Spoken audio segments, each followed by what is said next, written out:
Pachon. I'm a real estate broker and co-owner of Fall River Property Management. We specialize in the profitable management of C-class multifamilies in the Fall River and New Bedford, Massachusetts area. In our service area, tenant selection can be a bit of a landmine. It's easy to be fooled into taking a bad tenant and extremely costly to evict a tenant if you need to. Fall River Property Management does a full background check, credit check, income verification, and rental history check for every tenant that we place. We review every tenant application using standardized criteria through our software and then circle back to ensure that the story fits together and the application passes the human-powered review. This secondary review has helped us to identify tenant applicants who have seasonal work rather than year-round work, and even a few tenants who have been evicted under a slightly different name than the one that they're giving us. In this video, I want to tell you a story about how we almost let a bad tenant slip through the cracks and why a landlord reference, unless it's a bad reference, is good for nothing. Because a landlord who is desperate to get their tenant out of their property isn't just going to ruin their chances of the tenant moving out by blackballing that same tenant to fellow landlords. In our office, the office manager personally reviews and approves all tenant applicants. When the application is not a clear yes or no, she and I work together to clarify information and fill in the missing pieces. This week, there was a tenant applicant that we discussed who was hoping to include income from her younger sister to qualify for the apartment. But since her younger sister was a minor and unable to sign a lease, we determined that the only income we could use to qualify the tenant was that which was earned by a legal adult. The applicant's income ended up being enough to qualify her, and we were able to approve the application. She had a stable income and a clean history in every respect. I remember. She told our office manager that she lived at her current residence for a year and was looking for a bigger apartment because she wanted to adopt her younger sister, and we accepted the tenant based on the merit of her application and the reference of her current landlord, who corroborated her story. Fast forward to the next day. Our office is busy with tenants coming in and out with rent payments, maintenance staff coming in and out with keys and notices, and in walks a fellow real estate agent with whom I had transacted a few months prior with a check.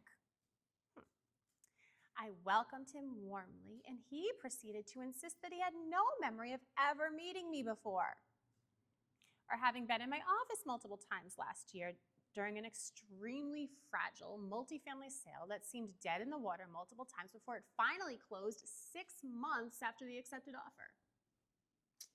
Maybe he was feeling shy after having been steamrolled in several negotiations, or maybe he was embarrassed that he didn't know the difference between a lead certificate and a letter of noncompliance, or maybe he felt like a jerk for being generally unkind in our dealings. Whatever his reasons are, I find it hard to believe after our numerous dealings that he really doesn't remember me. The fact that he pretended to not remember me is not even relevant to the story, but I'm just so befuddled by this behavior that I can't help but broadcast it. We call my real estate agent friend Good Sir in this story, and here's how the rest of our conversation went. Well, good sir, what brings you into my office that you don't remember ever having been in before this lovely spring day? Here's the deposit check for 111 Main Street, Unit 1. I've changed the address of the apartment for privacy reasons. Thank you, good sir. Are you moving in there?